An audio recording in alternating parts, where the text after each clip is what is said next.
Hi, good morning. Hope you're all doing good. Morning, sir. Morning. So I have almost all of you, right? I have 13 people here. One more joined. Okay, 13 people, right? Maybe we'll just 1 more minute so that if anybody wants to join, let them join and we'll start.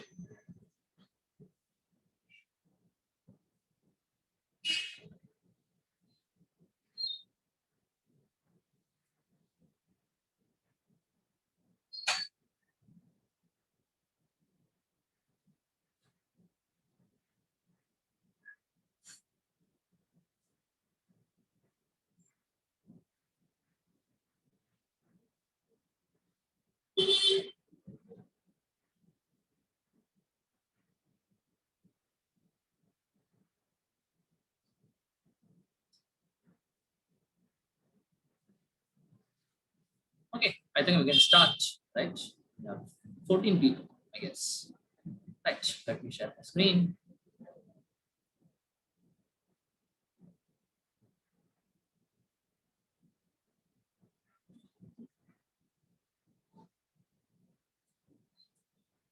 Okay, let me have a page. So you are 12th and today is 4:07. Okay, fine. But maybe before we move on to today's class, maybe we'll see what we saw next class. I mean, last class. It's 12.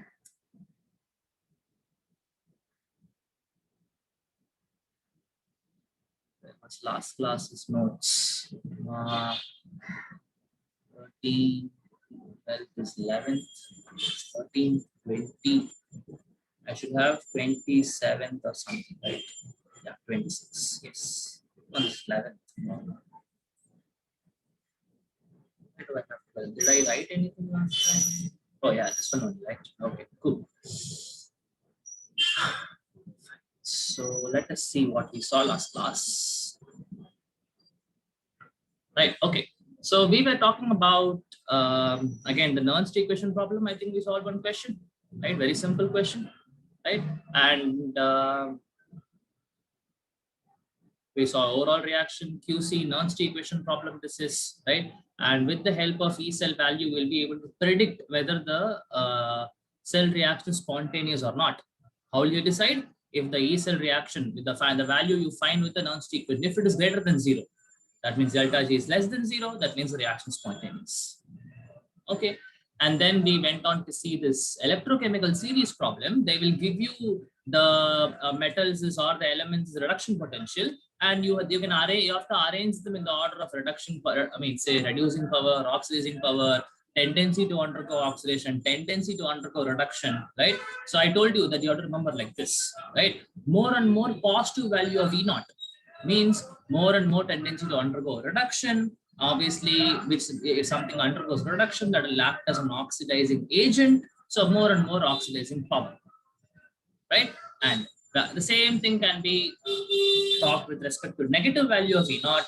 More and more negative value of E naught, more and more tendency to undergo oxidation. And obviously something undergoes oxidation, that will be a reducing agent. So more and more reducing power, right? I think we solved some examples here, right? Say now all these values are given, arrange this element in form of reducing power. Now, when we talk about reducing power, we have to speak the tendency to undergo oxidation. Only if it undergoes oxidation, then I can speak about reducing power, right? Now, since the element has to undergo oxidation, we know that the E naught value should be negative, right? That element has to undergo oxidation, if it is told here, right? More and more negative value of E naught, more and more is tendency to undergo oxidation, right? So among these things, whichever is having maximum negative value, right, will undergo oxidation more easily, that will have more oxidizing power, right? So the more maximum value is here, maximum negative value, second negative value, third negative value, and no, we don't have any negative values, we have only positive values. Now, among positive values, if you have to speak, you have to choose the value which is less positive, right? The less positive value is this, the more positive value is this. So this is the order of reducing power.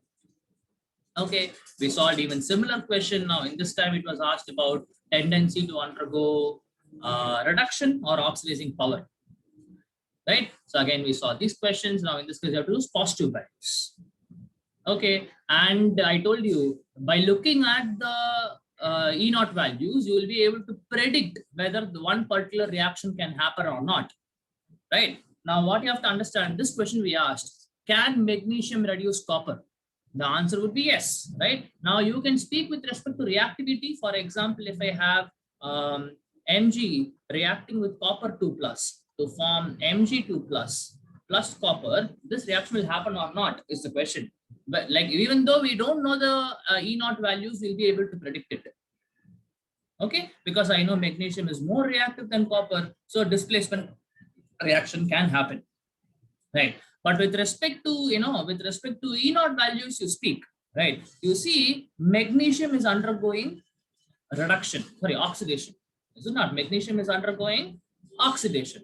Copper is undergoing reduction, right? So if I compare the E naught values, E naught for Mg and E naught for copper, right? Now tell me which value should be greater if this reaction would happen, right? Which value will be greater? You tell me. Copper value will be greater or magnesium's value will be greater?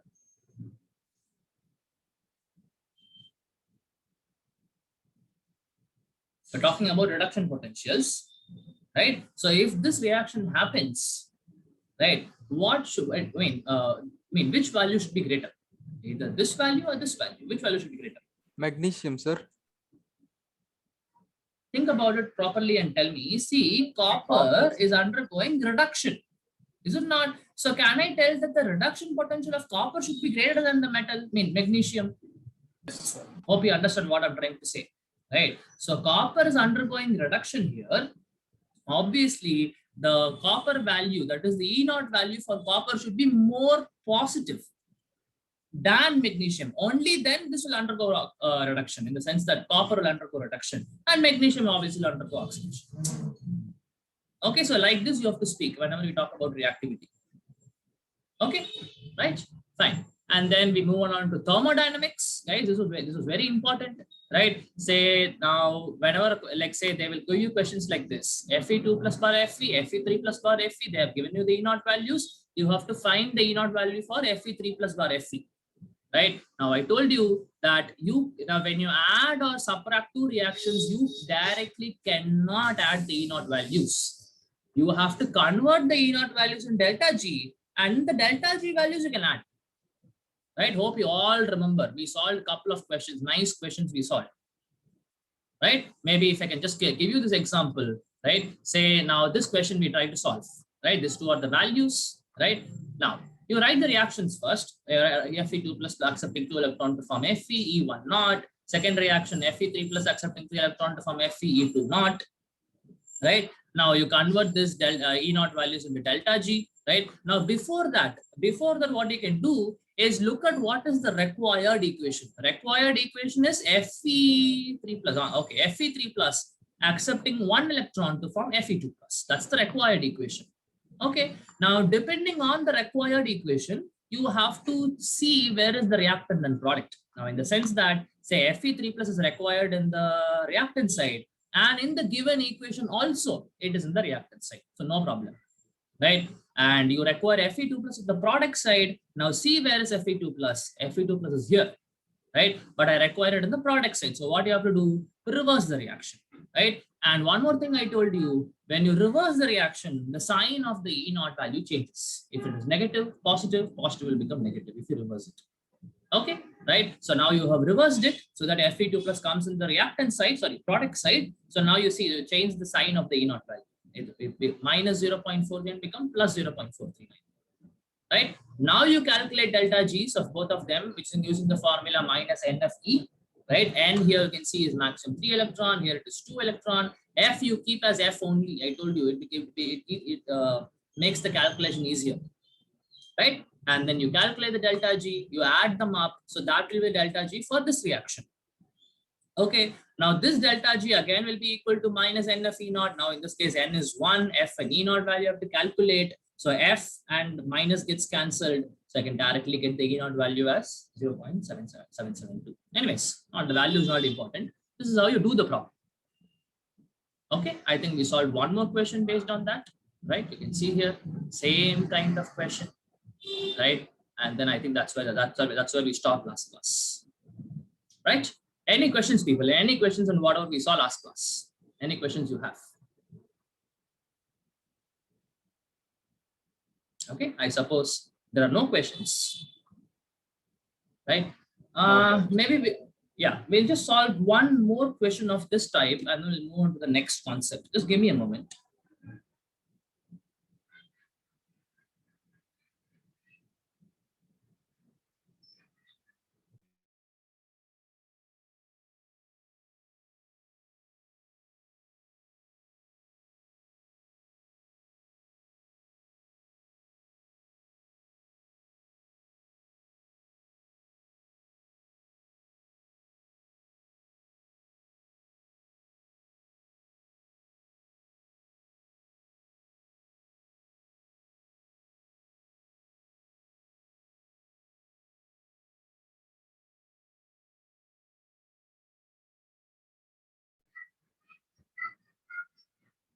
Okay, 1 second.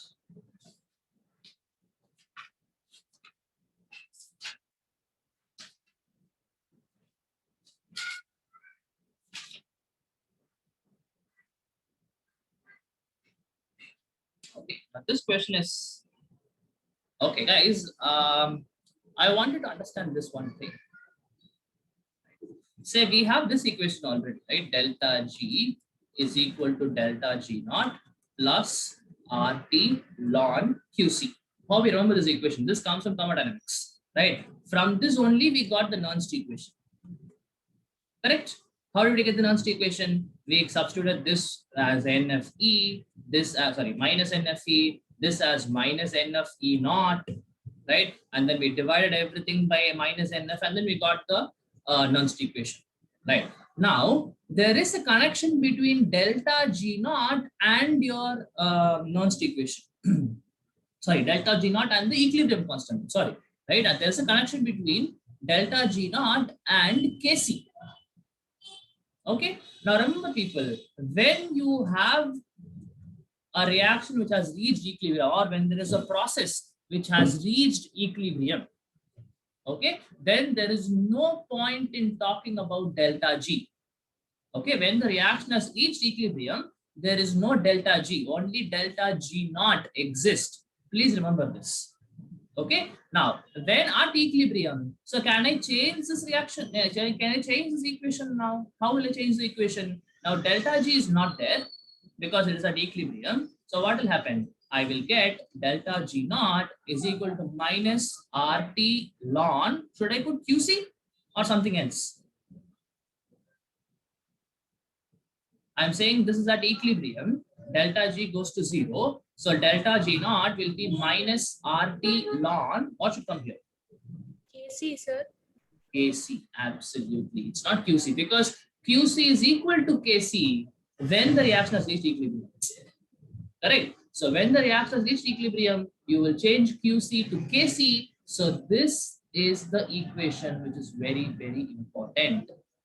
Right? Delta G naught is equal to minus RT ln Kc. Okay, now the Nernst equation also will become like this. E cell equal to E naught cell minus, we'll assume that it is 25 degrees Celsius, 0.059 divided by N log of QC. Right? Now, whenever the reaction has reached equilibrium, people, right, this E cell is not even there, right? You can get E naught cell directly as plus 0.059 by N into log of Kc. Right? These two are very, very important. Okay?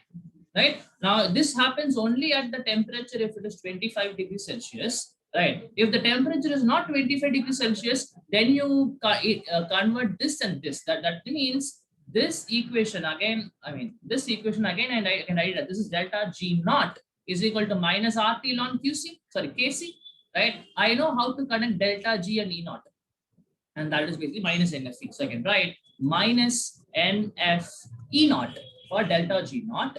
For delta G naught, I write minus NFE naught, which is equal to minus RT ln KC. Now minus minus gets cancelled, so you'll get the same equation basically. Okay, you'll get the same equation. If you put the temperature as 25 degrees Celsius, you will get this particular equation. Okay, right? So it's not that only QC you can connect, you can also connect KC with your E naught values. Okay, right? This is also, this kind of problem can also be asked. Okay, but understand, if at all I'm using KC, there is no question of E coming here. It is no, only E naught will come here. That is all coming from the equation. Hope you all can understand what I'm trying to say. E doesn't come at all if it is equilibrium. If it is at equilibrium, only E naught or delta G naught will be there. Delta G and E will not be there if the reaction has reached equilibrium. This is a very, very, very important point. Okay, maybe we'll do one question based on this, guys. Okay.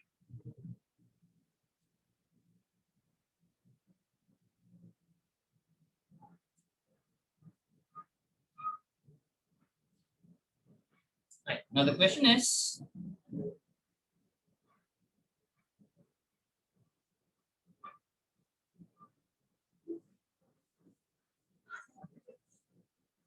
okay, they have given this equation. Fe3 plus accepts an electron to form Fe2 plus, and the E naught value for this is given as 0.77 volts. And the second reaction they have given is half I2 plus an electron gives I minus, right? Half of I plus electron gives I minus, and for this, the E naught value is 0.54 volts. Okay. Now, for this particular reaction, that is Fe2 Fe3 plus 3I minus gives Fe2 plus, sorry, this is I3 minus 2.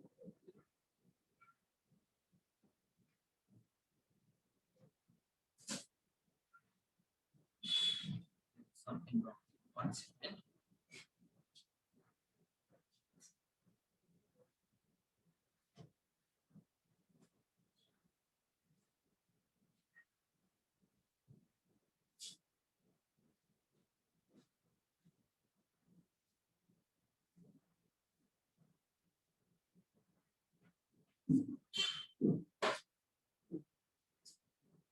Something wrong with this question.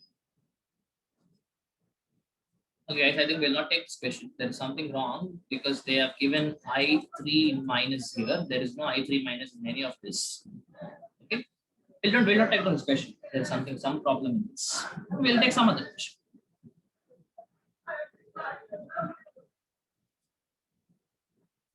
Sorry, we wasted some time. Okay, now they have given this. E naught Cu2 plus bar Cu is 0.15 volts. E naught In3 plus indium. In is indium, guys. Indium 3 plus bar In is minus 0.42 volts, and I have E naught In2 plus bar In plus is minus 0.40 volts. Now the required equation is this: Cu2 plus In2 plus gives Cu plus. Okay, Cu2 plus bar Cu in Cu plus. Okay, so Cu2 plus In2 plus gives Cu plus In3 plus. Okay, now for this reaction, I have to find log of Kc. Okay, for this equation, I have to find log of Kc. Go for it. I'll give you 5 minutes time. Solve this question.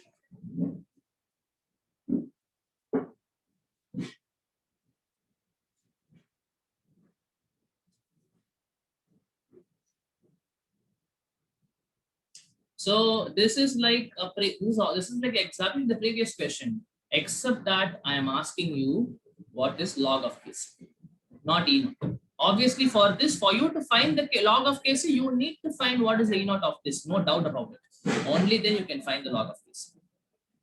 Okay. Now this time they have given 3 equations instead of 2 equations, and you have to get the required equation somehow. Right? Fine. Go for it.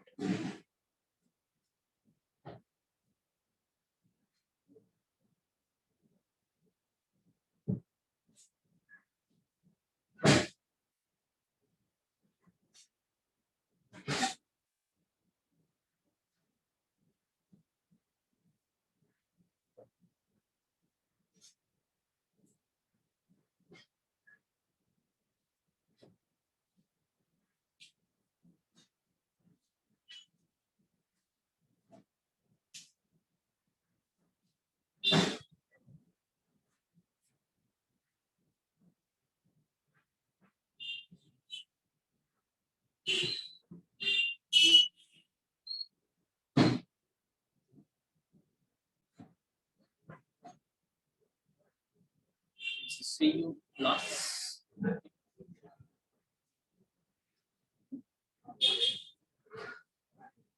So first you write the equations for all of these, and then this is the required equation. See what you have to do to these 3 equations so that you will get this equation. And obviously you have to do it correspondingly with respect to delta G, not the E naught.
Okay, on solving, not sitting idle.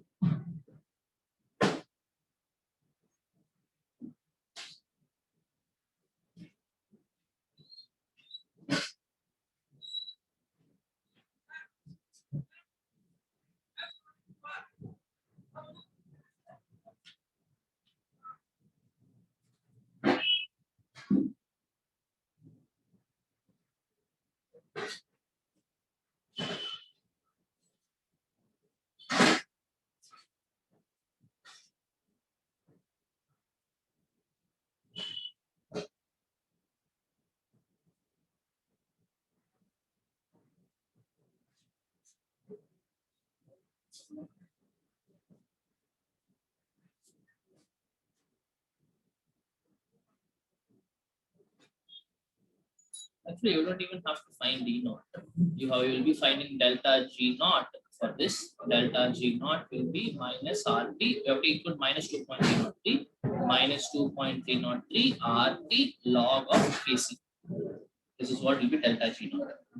And you can find delta G naught for all of this. Find the delta G naught for this equation and connect it to the top of this.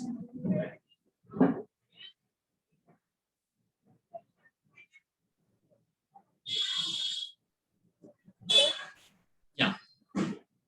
You do the sum, sir. Yeah, I will do this sum, definitely.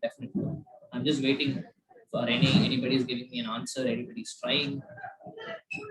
Okay, any answers, people? Anybody has any answers? Not able to get it. Not able to do it. Okay, cool. Right, we'll try to do it. Right, fine. So we'll try to write the equations for all of them first. Right. So I have Cu2 plus accepting one electron to form Cu plus, and say this is E1 naught. Okay, the 0.15 value. That is there. Okay, next. The second equation is In3 plus accepts 2 electrons to form In plus. Obviously, you can understand how it is 2 electrons. Say, let me call this as E2 naught, whatever be the value, minus 0.42 volts. Third equation, In2 plus becoming In plus. So In2 plus accepting 1 electron to form In plus. Am I right? Yeah. Sir, there is a background noise from your side, sir. Yeah, Kanna, that is happening. I know. I told you the streets are such a way, right? So please bear with it. I will try from sometime in next time. I'll try to sit somewhere else, or I can actually close the windows. Just give me a moment. Actually, I can do that. 1 second.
Okay, I hope now it's better, little better. Okay, fine. So for the last equation, it is In2 plus becoming In plus. So In2 plus will accept 1 electron to form In plus. Say, let me call it as E3 naught. Okay, fine. Now if you look at the required equation, right, I require Cu2 plus in the reactant side. Let me check whether I have that. Yes, I have Cu2 plus in the reactant side. No issues. Okay, I require Cu plus in the product side. Obviously, Cu plus in the product side. Right. Now, next thing is I require In2 plus in the reactant side. Okay. Now, yes, I have In2 plus in the reactant side. Correct. And I require In3 plus in the product side. I require In3 plus in the product side, and see where is In3 plus. In3 plus is here. Okay. So I have to reverse this. That I understand. Okay. Right. So let me reverse this and write it again. If I reverse this and write, this will become In plus. In plus will accept, In plus will form In3 plus plus 2 electrons. Okay. Now, people, right? Even though you found out that everything is there in their own places, right? But still, when you add all these reactions, well, let me actually add all the reactions and write. We'll see what is going to happen. Okay, I will add all these 3 reactions. So what will happen? I will have Cu2 plus. We'll talk about the electrons later, right? So Cu2 plus plus In plus, and here also I have In2 plus gives what is there in the product side? Cu plus In3 plus plus In plus, right? Now In plus again gets cancelled, no issues. Okay, but still you see electrons, here I have 2 electrons, here I have in the product side 2 electrons, in the reactant side 1 electron here, another electron here. Correct. So obviously 1 plus 1 will become 2 electrons in the reactant side, 2 electrons in the product side. So they do get cancelled. So nothing. Actually, when you just add up the equation itself, you are getting the required equation. You can see, say Cu2 plus In2 plus Cu2 plus In2 plus Cu plus and In3 plus Cu plus and In3 plus. That's it. We directly got it by just adding the equation. The only thing is second equation was reversed. Okay.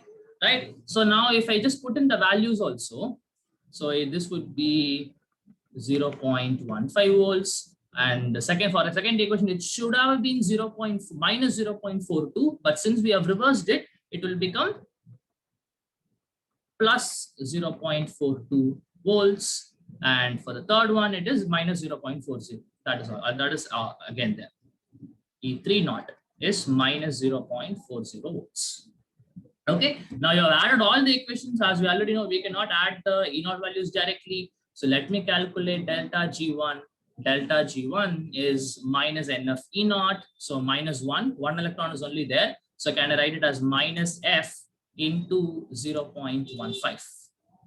Okay, and for this delta G, okay, this delta G1 naught, we'll call it. Okay, now delta G2 naught will be again minus NF E naught. Now I have 2 electrons here, right? So this will be minus 2F into 0.42. Or I can write it as basically minus F into 0.84. Okay, now delta G3 naught.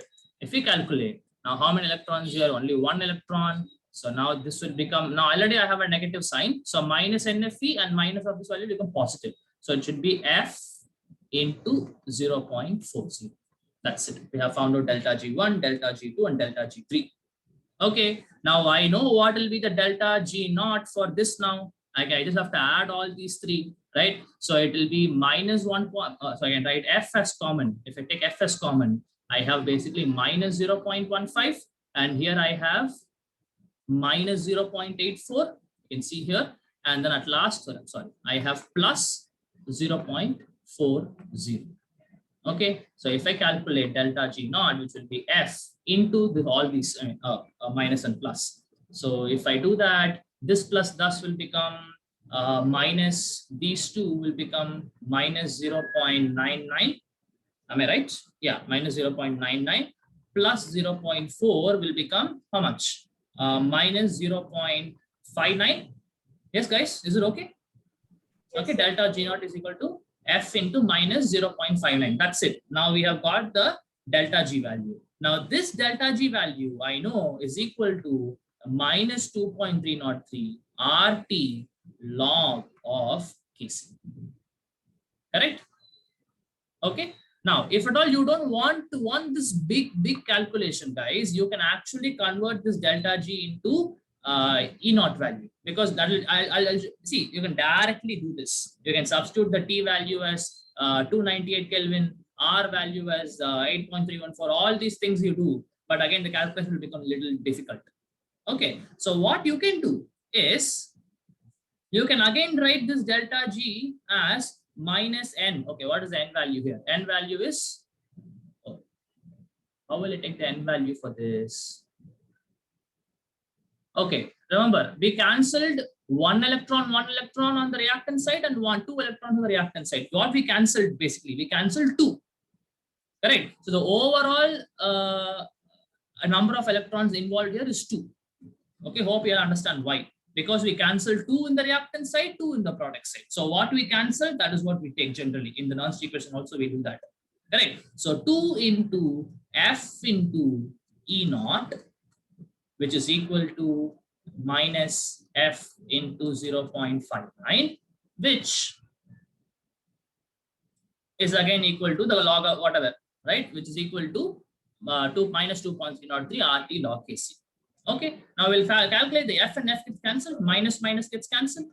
I'm sorry, 2 is still there. FF gets cancelled, minus gets cancelled. So 2 into E naught is 0.59. So I can tell the E naught value as This divided by 2. So that would be, if I keep it as 0.6, this will become 0.3 approximately. Okay. So the E naught value for this reaction, required reaction, is 0.3. Okay. Now you go back here. Now look at this equation. E naught cell is equal to 0.059 by n into log of Kc. Very simple. E naught cell is equal to 0.059 into log of Kc. Very simple, right? Now use that equation here, right? So E naught is equal to 0.059 divided by n. N value is 2 into log of Kc. Okay, actually, I will just still keep it. See, you can see E naught value here is 0.59 divided by 2. Correct. So instead of 0.3, I will write as 0.59 divided by 2 directly. Better. Why am I writing it? Because 0.059 and 0.59 will get cancelled. That's why I'm doing this. Okay. So if I cancel this and this will go 10 times. 2 and 2 will get cancelled. So what I have is basically log of Kc is equal to 10. Very simple. Okay, guys, till this point, till we found out this delta G naught, right? Till we found out this E naught value, exactly similar to the previous problems. Only one extra step is that we used this equation. E naught is equal to 0.059 by n into log of Kc. They have asked you log of Kc. I know the E naught value, or if at all you don't want to find the E naught value, you can directly substitute F, delta G is equal to minus 2.303 RT log Kc. You can do the calculations here. But again, that will take a lot of time. So I converted delta G into E naught, and then I use a simpler equation to find my log of Kc value as 10. Okay, has everybody understood here what we did? Can I get a yes from everybody? Yes, I understood. Okay, I hope everybody is okay. I got only one. Is everybody okay, guys? Yeah, please tell me. Okay, fine. I got 3. I hope everybody's okay. I'm not confusing anybody. This is a very simple problem, exactly similar to the previous problems, except that we used one more equation. The equation is this. That is it. Yeah, E naught cell it is a very useful equation, people. I would tell that more than this equation, that is delta G is equal to minus 2.303 RT log of Kc.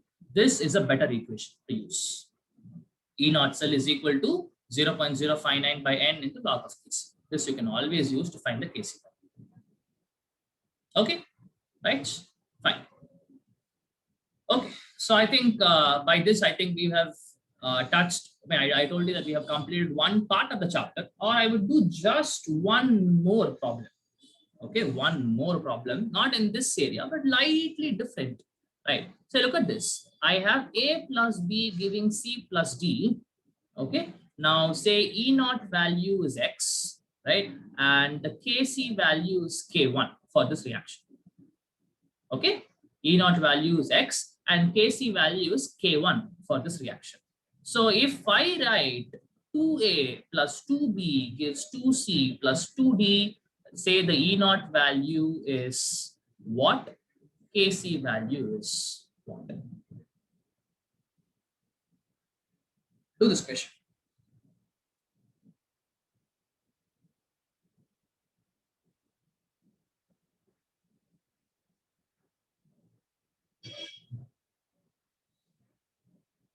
Again, I tell you, when you multiply throughout the reaction by some number, E naught cannot be multiplied. The only operation you can do directly with E naught is the reversal. When you reverse this reaction, yes, E naught becomes minus X. That we can do. Other than that, say addition of 2 reactions, multiplying throughout the reaction by a factor, this cannot be directly incorporated into E naught. You have to convert in delta G, then only you can speak about this. So obviously you will get the E naught value here in terms of X, and you will get the Kc value here in terms of K1.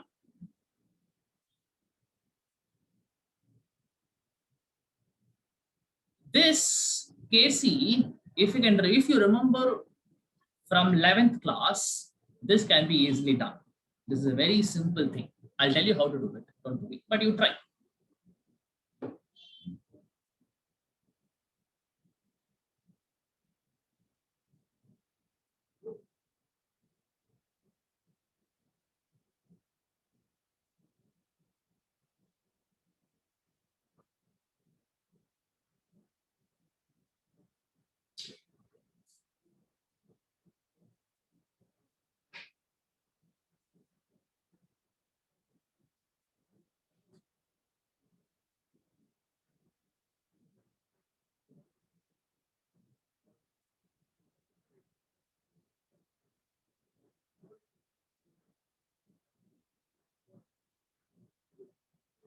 So the confusion will come in the n value, right?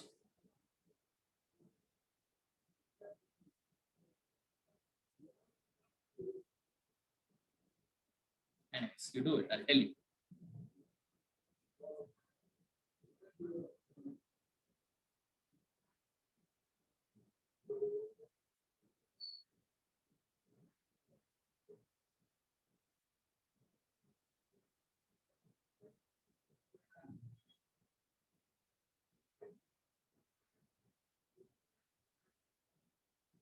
Sir, Yeah.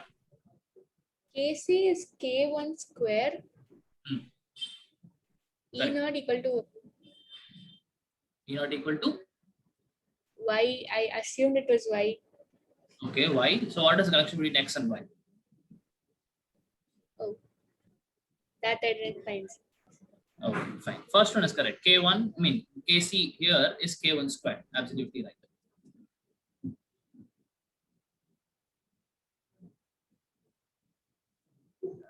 Sir, Okay. X equal to Y. Yeah.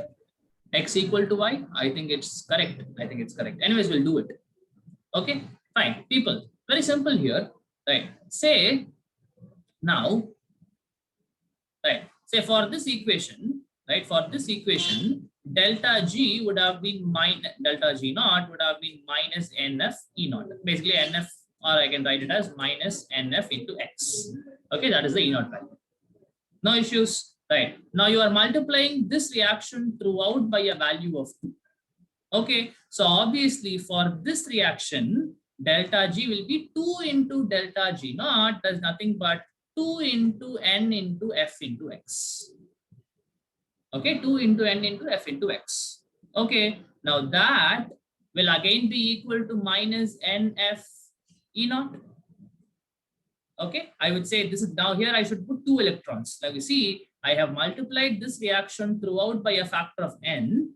So the equation become like this.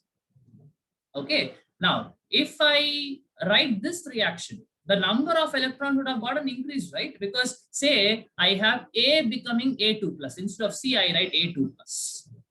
Okay, A becoming A2 plus. So obviously I require 2 electrons here. Say now B would have become B2 minus. So 2 electron would have gotten cancelled. So and obviously the number of electron here is 2.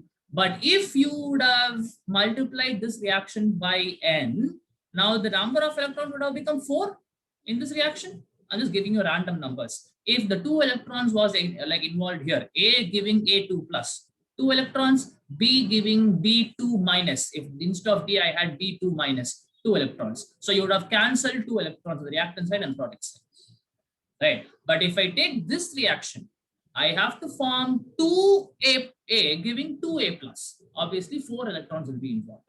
Right. So you should write here 2 into N into F into E naught. So 2 into N into F, 2 into N into F gets cancelled. So what you understand is E naught is still X. Okay. So now this is a very, very, very important conclusion you can make. What is the conclusion? Even though you multiply throughout by a factor of n, the E naught value does not change. That is the most important point. Okay. Even though you multiply throughout by a factor of n, the E naught value remains unchanged. Okay, here also it was X. If you multiply 2 also, it is still X only. We proved it through the calculations here. Okay, that is very simple. This is one result. You keep it in your mind. You multiply throughout by a factor. The E naught value remains unchanged. Okay, right, fine. Now what about this Kc? Right, again, you can go for Kc, with respect to E naught and do stuff. But what you have to understand is, people, you can do it in different way. Okay, how you can do it in different way? Say K1, how will I write? It will be concentration of D into concentration of C divided by concentration of A into concentration of B. And how can I write for this one, Kc? It will be concentration of C squared, concentration of D squared divided by concentration of A squared into concentration of B squared. Or if I just remove these squares and write it as whole squared, Can I write it as K1 the whole square? Because C into D into A into B will become K1. This is exactly what we wrote here, right? So this will become K1 square, right? So the answer to this question is Kc is K1 squared, E naught is still X. That's what you need to understand. Okay, right? Fine, guys. I think we have spent enough time on this thermodynamics part and the equilibrium part. I hope everything is clear. Everything is clear, right? Okay, now we'll move on to the second part of the chapter, right? Second part of the chapter is basically going to talk about electrolytic cells, right? We know that. We finished about galvanic cells, right? We have to speak about electrolytic cells. But before we move on to electrolytic cells, there are certain things which you have to understand, people, right? So we'll see that first. Before we move on to see what is the working of electrolytic cells, what are the other stuff, right? There are some basic things which you have to learn, which we have to know. Okay, starting with Ohm's law. Okay, right? Fine. Can someone define Ohm's law for me? Define Ohm's law.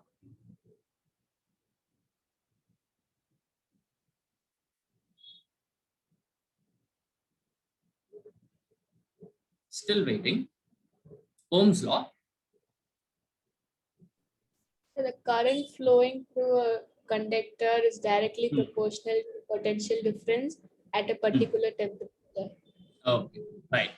So we say now actually the statement which you said, the current flowing through the conductor is directly proportional to the potential difference across the conductor.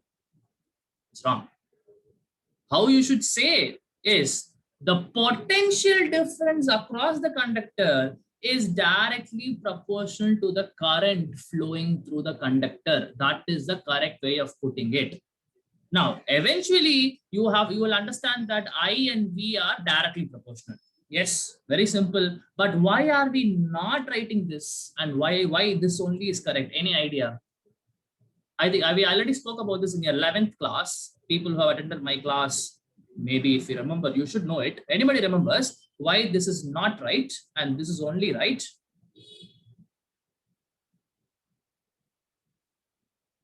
Any guesses?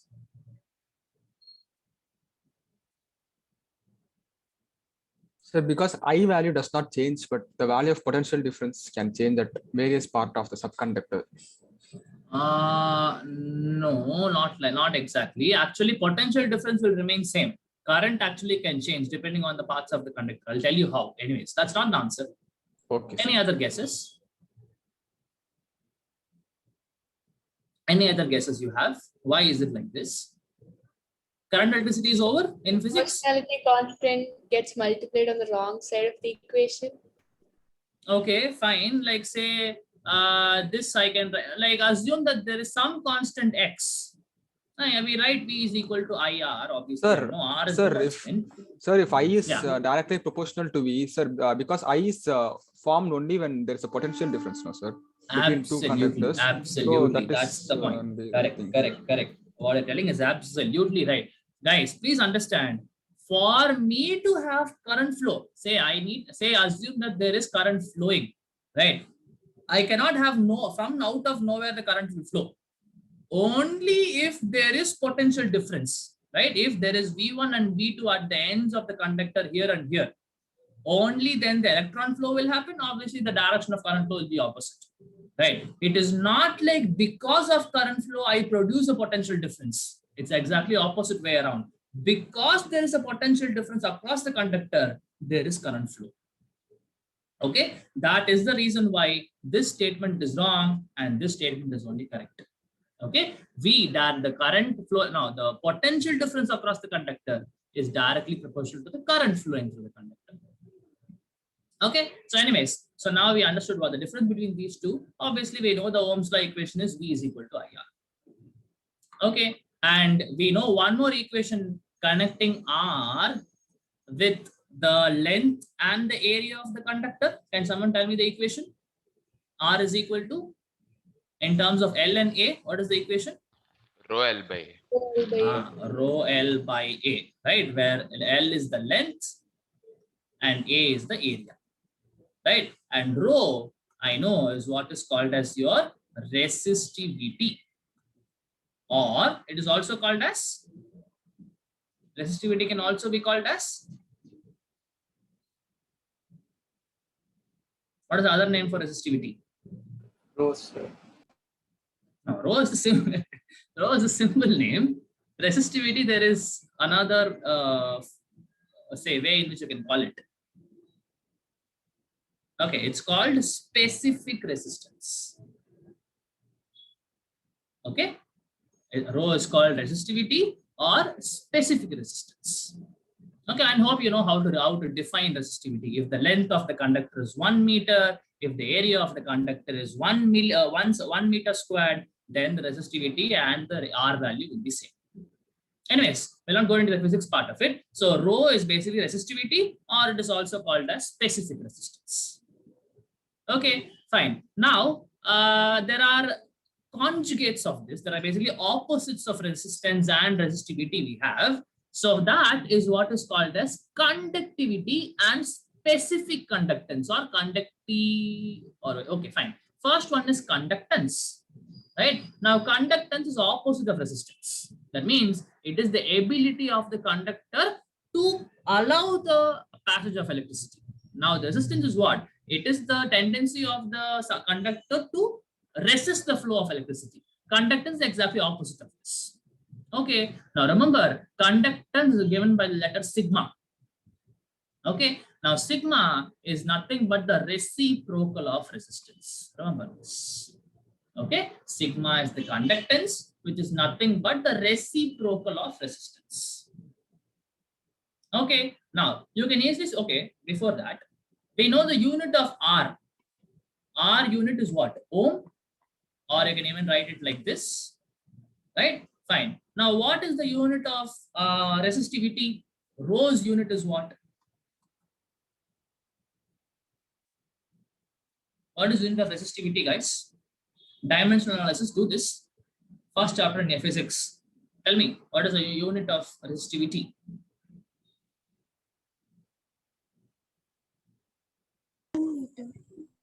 Ohm Sorry? meter. Ohm Ohm per meter. meter. Ohm per meter. You can see here, right? This is meter. Length is meter. Here it is meter squared, right? So you have meter squared and meter getting cancelled. So basically you have meter in the denominator only. So that will go to the power, or you can keep it as ohm per meter, or you can write it as ohm per meter like this. Okay. So resistance is ohms, and for resistivity, it is ohm per meter. Okay, either this way or this way. Both of it are right. Okay, fine. Now, what will be the unit of sigma, that is conductance? What will be the unit? Tell me. It is 1 by resistance. So what should be the unit? Ohm meter inverse, sir. Yes, ohm meter inverse. I'm talking about resistance. Then ohm And inverse. Ohm inverse. Ohm inverse, very simple, right? Or you can even write it as ohm power -1 or this power -1. Both of it are right. But we will not use this. Okay, we have one more thing. Instead of this ohm power -1, we write it as mho. That is a unit for sigma. Okay, ohm, the opposite, MHO, OHM, MHO will be the unit of mho. Again, this will not, like this, basically physicists use, like when you go for like physics scientists, they use mho. But if you go for chemistry, electrochemistry and all, we don't use mho also, we use Simon. S. Okay, all these are same. All these are same. Per ohm, this one, mho, S, Simon, all these are same. Okay, so but in our syllabus for our electrochemistry course, we will use the symbol as S. S is Simon. That's the unit, SI unit of conductance. Remember, you have to remember this, people. S is very, very important. Right? Okay. Now, same way, I can go for, now you talked about conductance, which is the reciprocal of resistance. Right? I can even have conductivity. Now, conductivity is given by the letter K, small k. It's kappa, Greek letter. Okay, K is the symbol for conductivity, kappa. Okay, now this again will be reciprocal of resistivity. How conductance is reciprocal of resistance, conductivity kappa is reciprocal of resistivity. Okay, right? Fine. Now, here what will be the unit? The unit would be Simon per meter. You know, Simon is basically per ohm. Per ohm per meter will be the unit. Very simple, right? So it will be Simon per meter will be the unit of kappa, that is conductivity. Okay, right? Fine. Moving on, there is one more type, one more thing. See, the most important thing is resistance resistivity, conductance conductivity. There is just one more thing. One more thing is what is called as my molar conductivity. Right? Now, why do we go for molar conductivity? Now, why is because I'll tell you. Right? So generally, when we speak about resistance, resistivity, conductance, conductivity, generally we speak about solids. Okay, we know generally conductors are solids, right?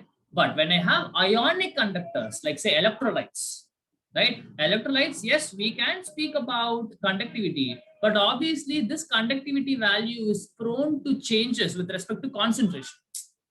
Is it not? If the concentration changes, the amount of ions changes, the charge carriers changes, obviously there will be some problem, right? So to overcome this problem, we speak in terms of molar conductivity. Very simple. Molar, I can understand is molarity, right? So something related to the concentration of the solution.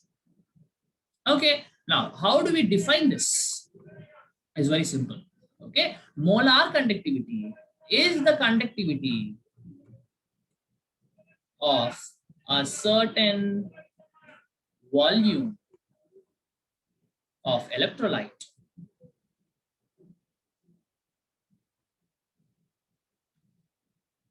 having 1 m concentration. Okay, so molar conductivity is the conductivity of some volume of electrolyte, right, which is having 1 m concentration. Okay, now very simple, guys. Now you can easily get the definition is not that important, but the formula is very important, right? So molar conductivity is denoted by the letter lambda m. Remember this, right? Molar conductivity is denoted by the letter lambda m, and lambda m is nothing but K divided by C. Right? Now K is the conductivity, C is the molarity. K is the conductivity and C is the molarity. Okay, and the units are very important, and the calculation is not just K by C, guys. Very, like, please remember this. Okay, so now the unit. Okay, now you see for a mole, this thing, what is that?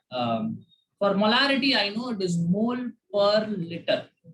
That's the unit, correct? But we don't have any liters here. You can see for kappa, it is Simon per meter, right? And you have liter here, right? So now I have to convert this liter into meter cube, right? And hope you know the conversion. 1000 liters is 1 meter cube. Okay, 1000 liters is 1 meter cube. Okay, but anyways, even if you don't know all this, I'll give you the shortcut now, right? Now, guys, remember lambda m can have 2 units. One is Simon centimeter squared per mole. Now, you can understand how this centimeter squared or meter squared will come in. So, centimeter squared, I can even have meter squared. Because you see, for kappa, I will have meter per minus 1. And I can convert this liter to meter cube. So, you will have centimeter squared will come. Okay, don't worry about it. Okay, so if you have lambda m and you need the value in Simon centimeter squared per mole, it should be lambda m in terms of Simon per centimeter, right? You should not like lambda, I mean the K value should be in terms of Simon per centimeter divided by molarity in mole per liter. And remember that you have to multiply in the numerator by 1000. Remember this, very, very, very, very important. Now you see where this 1000 is coming from. The 1000 is coming from this 1000 liters is 1 meter cube. Okay, so the thing is, if you want lambda m, that is molar conductivity in this unit, Simon centimeter squared per mole, you should have the kappa value, conductivity value in Simon per centimeter, and you should have the molarity in mole per liter. But only thing is you have to multiply the numerator by 1000. This is the formula. This is the formula, general formula. This is the specific formula for this particular unit. Okay. Right. Now, one more equation also I can give you. If you want lambda m in Simon, not centimeter squared, if I write Simon, right, Simon meter squared per mole, right? Now, there is no change in the formula except that I want the kappa value in Simon per meter, C value, that is molarity value in mole per liter, and you have the constant. Okay, right? Now, what you have to understand is if I want Simon per centimeter squared, I should have Simon per centimeter here. If I have Simon meter squared per mole, I should have Simon per meter. 1000, this remains constant. Okay, and 99% of times, this only will be asked to you. Simon in terms of Simon centimeter squared per mole. That kind of questions only will come to you. Right? So you have to remember that the kappa value should be in terms of Simon per centimeter. This should be mole per liter. And in the numerator, I have to put 1000. Okay, no issues, right? So you have to know conductance, conductivity, molar conductivity. Very simple formula. Simply you can get marks by just knowing the formula. What is the time? Okay, we still have almost half an hour. Okay, fine. I hope there is no doubt. We are just looking into the formulas. Okay, fine. Now we know all the theory part. We know what is conductance, what is conductivity, molar conductivity, all these stuff we know. Now the next question is, how do we measure this? Right? How do we measure this? Okay. Now, guys, tell me, I have a bar, I have a solid, I have a conductor. Right? I have this resistance is unknown. I have unknown R. Okay, I don't know the resistance of this. Now forget about electrochemistry, right? I'm having a solid conductor with me, right? And I don't know the resistance, right? Tell me what instrument you'll use to find this R value. Tell me. You have gone to your physics lab. Oh, okay. Last year you didn't go to your physics lab, but still you should have studied this in your what to say, in your subjects, physics subject, right? Especially in your rheostat. No, rheostat will be used for what? Rheostat will be used for controlling the conductivity, sorry, resistivity, controlling rho. I mean rho. How? Because you see there'll be a long this thing, there'll be a wire like this, so there'll be a jockey, right? So if you keep the jockey here, there'll be one length. If you keep the jockey here, there'll be some other length. Obviously the R value will change with respect to rho L by A. So L is changing, right? Right? If L is changing, I can change the R value. So that's the role of rheostat. That is different. How do you find the value?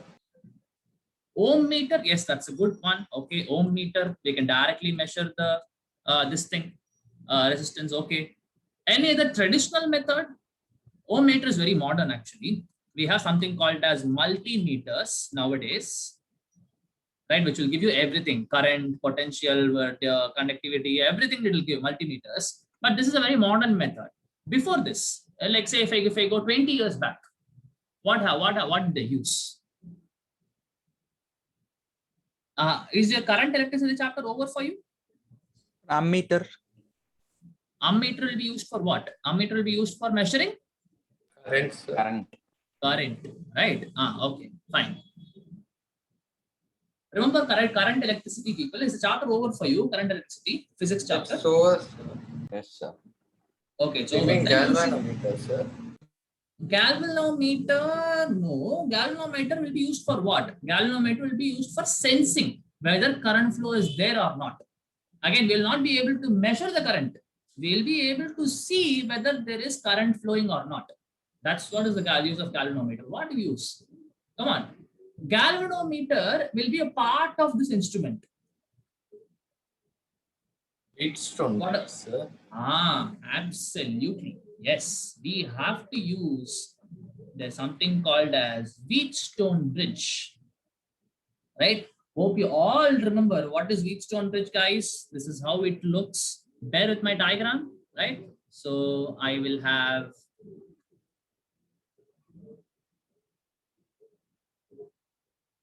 right. So now into this I will connect the galvanometer, and to this I give the power supply. I'm sorry.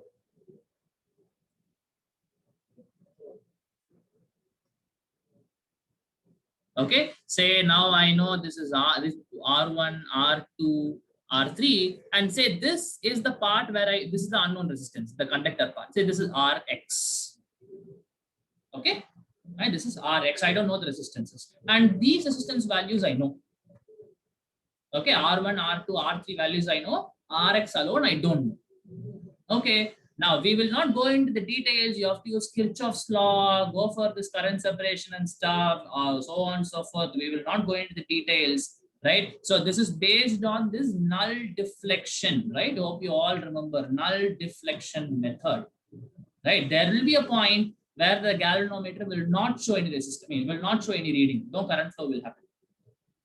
Okay, we'll not go into the detail, guys. Now, how do you find this Rx? Is very simple. Remember, top by bottom is equal to top by bottom, in the sense that R1 by R2, top by bottom, is equal to top by bottom, R3 by Rx. Basically, you know R1, R2, R3, Rx can be calculated. Okay, this is how we use Wheatstone bridge. Okay, right? No issues. Now, if it is a solid conductor like this, I can easily connect the wires. I can do everything. I can find the I can find the Rx value easily if it's a solid conductor. But what will I do if I have liquid? Right, there are problems. Right, okay. When you go for liquid electrolytes, right? When you go for liquid electrolytes, you will face two main problems in measuring. Right? We're talking about the measuring the resistance of the liquid electrolytes. Obviously, electrolytes will also have some resistance, right? Okay, how do we measure this? Right? We'll find two main problems. The first problem is wires. Is it not? Now, how will you connect wire to a liquid? Right? So that is the main problem. Wires is a very, very, very, very main problem. Right? Second thing is that you cannot use DC. What is DC? Direct current. Direct current, right? You cannot use DC. Any idea why we cannot use DC?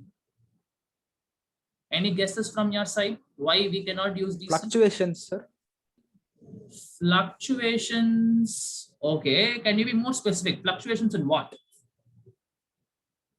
Voltage supply. No.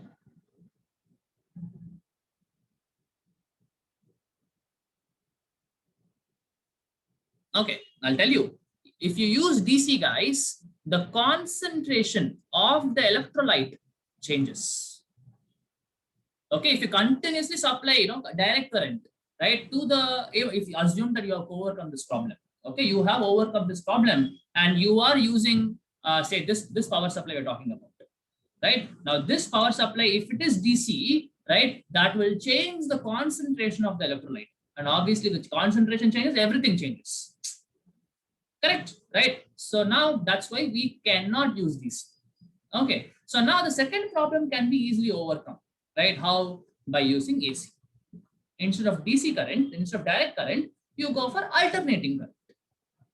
You will study more about them in physics. Alternating current is a separate chapter for you. You will study about them more in those chapters. So for all you have to understand is this problem can be easily overcome. Instead of DC, instead of DC, use AC. One problem is over. Right, but how do we overcome this problem? Because we cannot connect wires, right? Now, to overcome this problem, we have an instrument. Okay, now the instrument is what is called as your conductivity cell. Okay, there's an instrument called as conductivity cell. Okay, now this will look like this. There will be a glass tube like this. Okay, and there will be two electrodes. Okay, there will be two electrodes which will be connected to the wires. There will be two electrodes which will be connected to the wires, right? And in between these two electrodes, you fill the electrolyte, whichever electrolyte you want to find the resistance. Okay, you put it in this, you put it in between the electrodes. Okay, this whatever I wrote here, these are the electrodes and these are the wires. Okay, now in between these two electrodes, you put the electrolyte. So this entire setup is what is my conductivity cell. Okay, I have a glass tube. Inside the glass tube, I fit two electrodes, and that's nothing but a conductivity cell. Right? So whichever electrolyte you want to find the resistance, you fill them inside this. And I'll tell you how to find it also. Okay, fine. Now, people, between this two electrodes, there will be some length. Okay, and obviously there will be some area of this conductivity cell. Okay, what to say? There will be some area and there will be some length also. And please understand, we will not be able to directly measure them. Right? We will not be able to be directly measure them. Right? So what we'll do is like this. Okay, now I know the equation, right? R is equal to rho L by A. No issues. Okay, now if I know this L and A, this will be a constant. Rho will be what? Rho will be material dependent, right? If it is a glass, it will have some value. If it is iron, it will have another value. If it is copper, another value, right? Now that value is constant. That is okay for me. Okay, but this L and A, based on this L and A, this R value will change. Okay, right. And please understand, we have to somehow not measure it. We will not be able to measure it. Even if you measure it, it will be a say an errorful measurement. You will not be able to find it perfectly, the length and the area. Right. So what we do for this purpose is, whenever you first time you buy a conductivity cell, right? Whenever you first time you buy a conductivity cell, but again, the process is very simple, people. Anyways, let me tell you and then we'll go for it. Okay, first time you buy a conductivity cell. Okay, the first thing you will do is you have to find this L by A. Okay, you have to find this L by A. Now remember this. Okay, I can rewrite this equation. R is equal to rho. This L by A, I'll call it as G star, and G star is called cell constant. This G star, L by A, length of the conductivity cell divided by area of the conductivity cell is called G star, and G star is nothing but a cell constant. Obviously, it's a constant, right? For a particular cell, for a particular conductivity cell, I will have one particular value of G star because the length will be constant, area will be constant. Correct. So if you buy a new conductivity cell, in that it will be mentioned in the, say, if you buy anything, they'll give you a manual, right? So in that manual, they will give you the G star value, right? But if it is not given, right? If the G star value is not given, how will you do it? This is how you do it. What we do is, you are going to fill the conductivity cell. First time you bought it, you don't know the G star value, right? So you will fill the conductivity cell with the solution whose resistance and resistivity you know. Okay, you will go for a solution whose resistance and resistivity you will know. Okay, obviously, if you know the resistance and resistivity, you can easily calculate what will be the G star value. Okay, I hope I made sense. Okay, first time you will fill the solution with the solution for which I know the R value and rho value, and then I can calculate what will be the G star value. Okay, right? Fine. Okay, now I want to use it for. Okay, now I have found G star also. Everything is okay for me. Right, now I have an unknown solution with me. Okay, I have an unknown solution with me. But before that, I want to modify this equation a little bit. Okay, how I want to modify is R. Now I know rho is 1 by K, or I can write K is equal to 1 by rho, whatever it is. Right? Conductance and conductivity and resistivity are reciprocals. Correct. So wherever I have rho, I can write 1 by K. So 1 by K into G star. Right. So now how will I rewrite the equation? R into K is equal to G star. Guys, this is the most important equation with respect to conductivity cell. Okay. R into K. R is the resistance of the electrolyte. K is the conductivity of the electrolyte. G star is the cell constant of the conductivity cell. Okay, these two are for the electrolytes, which you are going to use. And this is for the conductivity cell itself. Okay, so R into K is equal to G star is the equation we'll all remember. Right, fine. Now I know the cell constant, right? For each and everything, I know the cell constant. Okay, now how do I find the R and K value is the next question. Is it not? Like I know the G star value, either it is given in the manual itself or by calculation, I'll be able to find what is G star. That is okay for me. So the next step is I will fill this conductivity cell with an unknown solution. I don't know the resistance, I don't know the conductivity, but all I know is G star. Okay, so what we do is like this. So first we'll try to find the resistivity. How do you find the resistivity? Now we overcame the problem, right? Now you see the problem with this method, that is using Wheatstone bridge, is that this Rx generally will be a solid and I can easily connect the wires, right? But it's a liquid. We were not able to connect wires, so we went for conductivity cell. Okay, so now I can do a very small modification here. What modification I can do is,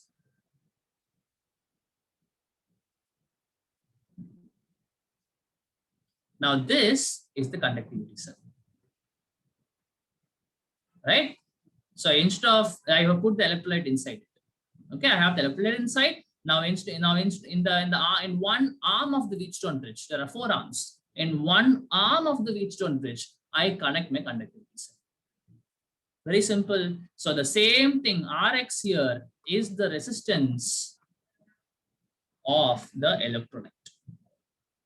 Right, the Rx which you can find R1, R2, R3, you will know. This Rx which you don't know, what you don't know, that is the resistance of the electrolyte.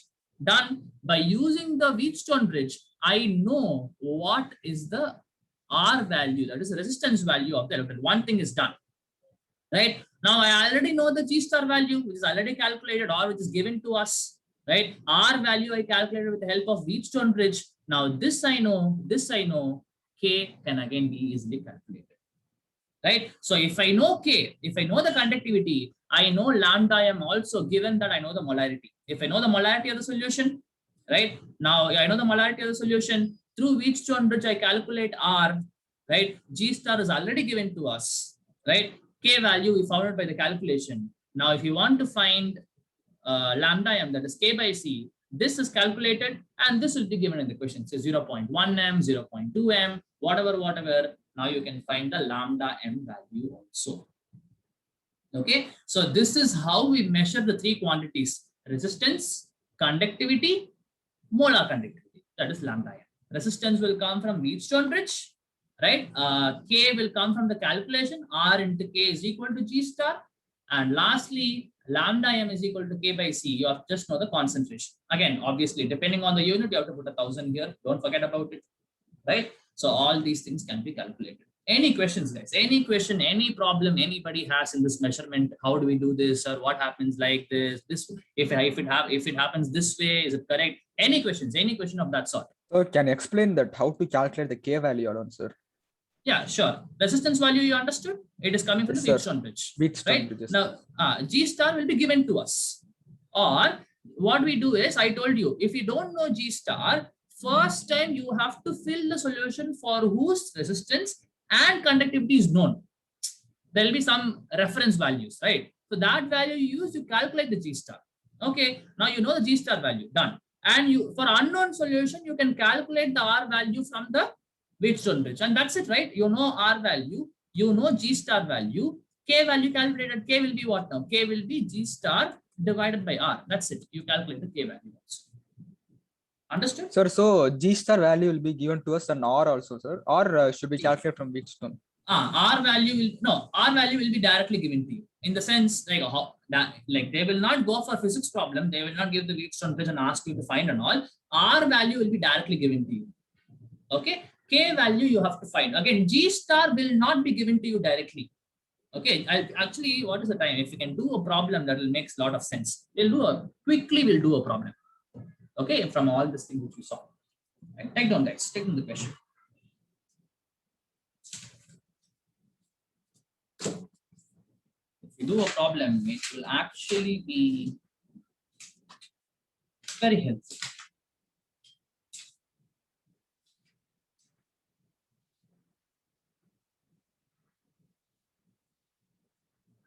Okay. Right. Take the question. Resistance of a 0.2 m solution of an electrolyte. Resistance of 0.2 m molarity, capital M, solution of an electrolyte is 50 ohms. Okay, the resistance of a 0.2 m solution of an electrolyte is 50 ohms, and its specific conductance is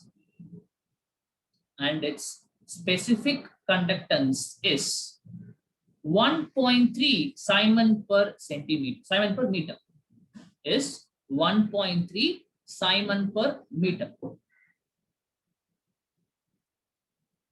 Okay. Full stop. Question continue.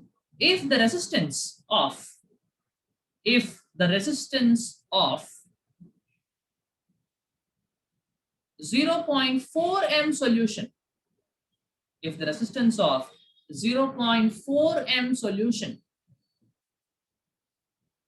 of the same electrolyte, if the resistance of 0.4 m solution of the same electrolyte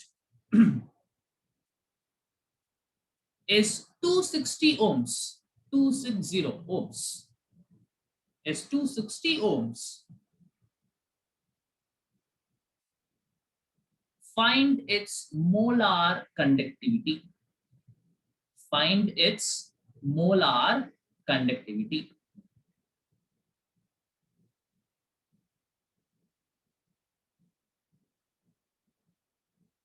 Okay, I'll repeat the question, people. Resistance of 0.2 m solution of an electrolyte is 50 ohms, and its specific conductance is 1.3 Simon per meter. Right. If the resistance of 0.4 m solution of the same electrolyte is 260 ohms, find its molar conductivity. Okay, that's the question. Right, guys, all you have to do is use this equation only. Okay, now think about it. I'll give you 2 minutes time. Think about it, and you'll easily get the answer. Now, the clue is that you have to use this equation 2 times. That's it. If you use the equation 2 times, done. You got the answer. And obviously, the lambda m equation. Lambda m is equal to K by C into 1000. Now, again, you see lambda m is required in terms of Simon meter squared per mole, and K value is given in terms of Simon per meter in the questions. Right?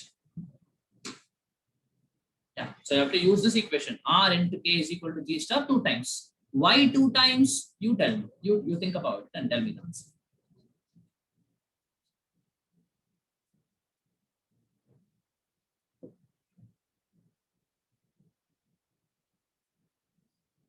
See, remember, look, whenever these kind of questions are given to you, check whether G star is given to you. In this question, G star is given. Look at it and tell me, is G star given in the question? Guys, is G star given in the question? I have one doubt, sir. Yeah, tell me. What's the symbol for specific conductance, sir? Oh, specific conductance. What is specific resistance? Resistivity. That's true. Right, same. So same way, specific conductance is conductivity. That is K. Okay, guys. Okay, maybe I'll tell you this. K will be conductivity, or it is also called as specific conductance.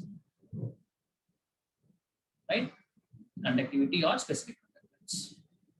Okay, now answer my question. Is G star given in the question? No, sir, Is it it's not given? Yeah, it's not given. Right. So what did I tell you? For finding G star, what should you do?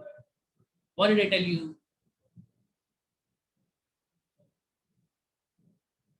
It will be directly given in the manual, or what you have to do? Calculate the using formula. Calculate using the formula means what? How do you calculate using the formula? R into K. R and K, sir. The values So here. you have to use a solution whose R value and K value you know. Only then you can calculate G star, and the G star will not change. It's a cell constant. For this particular cell, whatever be the electrolyte, G star will be same. So one time you calculate G star, the same G star can use for any number of time because it's a constant value. Right. Now, if you look at the question, people, they have given for the 0.2 M solution. Look at this. They have given the R value as 50 ohms and the K value as how much? 1.3 Simon per meter. You can easily calculate the G star value, right? That's the first step. First time you use this equation for finding the G star value. Second time you'll use this for finding the K value. Now you see in the second, and the question continues. If 0.4 M solution of same electrolyte, the resistance is 260 ohms. Now the R value is 260. G star you already calculated from the previous step. K value can be calculated, and with the K value, you go for lambda M value. That's it. That is the question. Okay, so the first step is to find the G star. After finding G star, you find the K. After finding K, you find your lambda. Very, very simple. Sir, so we should calculate this molar conductivity for the second solution only, no, sir? For the second Right, electrolyte absolutely. solution. For the 0.4 M solution, only you have to calculate. Sir, another Lambda. doubt, sir. What is the unit of G star, sir? Good question. You can tell me. Now, what did I tell you for G star? G star is nothing but L by A, correct? G star is nothing but L by A. Now tell me what will be the unit. Length by area, what will be the unit? Meter square, sir. Meter square. For length, it is meter. Correct. It is meter per minus 1 per meter will be the unit of G star. Okay.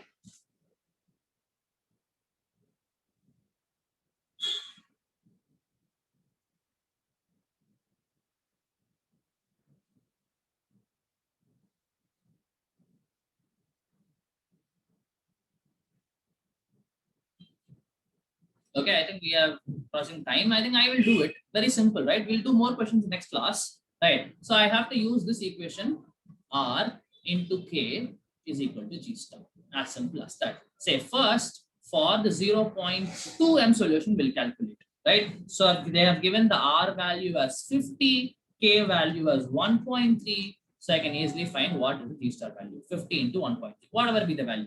We found the G star. This is going to be constant. 65. Okay, 65 per meter. Right? Okay, next. Again, I go for the 0.4 M solution. Right, again, I'll use same R into K is equal to G star. Right? So I know the G star value. G star is 65 per meter. R value they have given as 260 ohms into K. I don't know the K value. So K value will be what? 65. 0.25, sir. 65 divided by 260, which will be 0.25. Sir, I got 0.25, sir. Okay, fine, no issues. Whatever will be the number. So K value, it will be Simon per meter. The units are very, very important, people. So it's 0.25 Simon per meter. Easy. So first time I calculated G star. For the 0.4 M solution, I calculated K value because I know R and G star value. Right? Now the last step is to find lambda M, which is K. I want the lambda M in Simon meter squared per mole. And you have the K value in Simon per meter divided by, okay, divided by C, okay, into 1000. Okay, so if I do that, it would be lambda M is equal to, okay, lambda M is equal to K value we found it as 0.25 divided by concentration of this solution, which is 0.4 into 1000.